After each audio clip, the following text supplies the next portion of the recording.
So, good morning, Brian. Good morning, Um, Sunita. How are you? I'm doing well. I'm doing well. So, we're going to talk to Brian today of Fruition Chocolate about um, the bars that we're going to be featuring this weekend at the Chocolate Garage. And we're really looking forward to tasting your chocolate. Many of the clients who come to the Chocolate Garage have already tasted it and are very enthusiastic about your chocolate.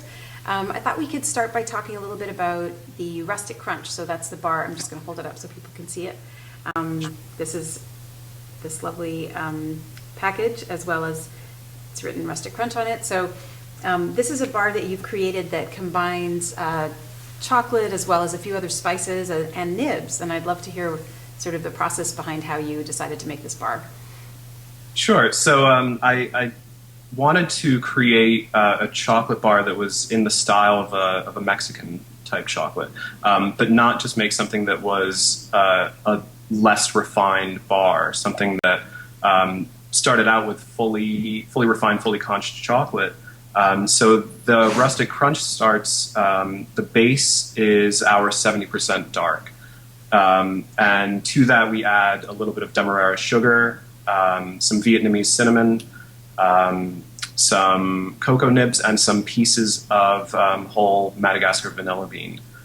So we are kind of doing a slightly more refined version of a Mexican-style chocolate bar. Right, but still getting that crunch in there in a couple of different ways with the nibs as well as with the sugar. Yeah.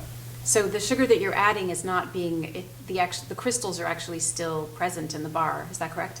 Yeah. They're not broken down at all. It's full crystals. Nice. And so I find it interesting that part of I think the magic of your bars that you're making and your confections I haven't had a chance to taste yet because you do bean to bar to confection, but it speaks to and obviously brings in your training as a pastry chef and formerly trained at the Culinary Institute of America in terms of bringing in really specific ingredients and flavors that you want to combine to create a really delicious end product. Yeah. I mean, I'm trying definitely to utilize all of my training and my background, and trying to find new ways of being creative with chocolate. I mean, I love making chocolate, and I've been doing it for a few years now, learning the process. But as a trained confectioner and pastry chef, I really always have this urge to get creative. So for me, the idea was always to not just do bean to bar, but to do bean to bar to confection, to elaborate that really great chocolate that we're making into something even more special. So that's why we're doing confectionery work as well. That's great. And so the beans that you're sourcing, these are Peruvian beans, and I'd love to hear a little bit more about that. I know you have a bit of a special connection to Peru through your wife as well, who's been working in Peru. Yeah, my wife started a nonprofit organization in Peru a couple years ago. It's a little community development center outside of Cusco, way up in the Andes.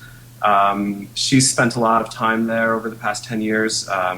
I've been there. It's really close to my heart. It's where we got engaged, and I just completely fell in love with it. And the cities, the people, the just the history of Peru is just so fascinating.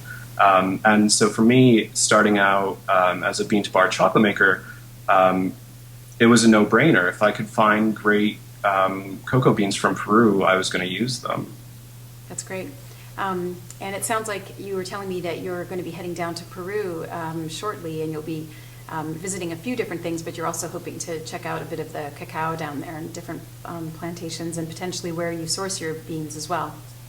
Yeah, it's going to be a pretty packed trip. We'll be there in July for 2 weeks. My wife is running. She's leading a tour to Peru. So we'll be visiting her community center and doing some of the more touristy stuff, visiting the Inca ruins, and we'll be hiking the Inca Trail to Machu Picchu. But we're also sneaking in some chocolate-related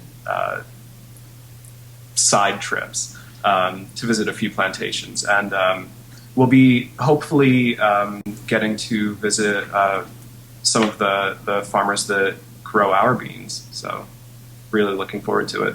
That sounds great. Really looking forward to hearing about those experiences, and I imagine that potentially some new interesting beans might come out of this in terms of sourcing cacao for yourself in a more direct way. You were mentioning that that is your hope, that you'd like to be able to develop more direct relationships with the farmers and source cacao in that way. Yeah, absolutely. I'm looking forward to it. And the next month is crunch time, trying to make contacts and organize our trip. Yes. And you mentioned that you're in Shokan, New York, which is outside of Manhattan, north of Manhattan, on the way to Woodstock, correct? We're about 2 hours north of New York City. The nearest town is Woodstock, and we're just outside of it in a very small town called Shokan. So small that when you're driving by, you could kind of blink and miss the entire town. But this is where I grew up. It's near where my wife grew up, and we decided to at least get it started here, up in the country. So it's a good place to be right now. Yeah, well, it sounds like you might be helping put Shokan onto the map. Maybe. I don't know.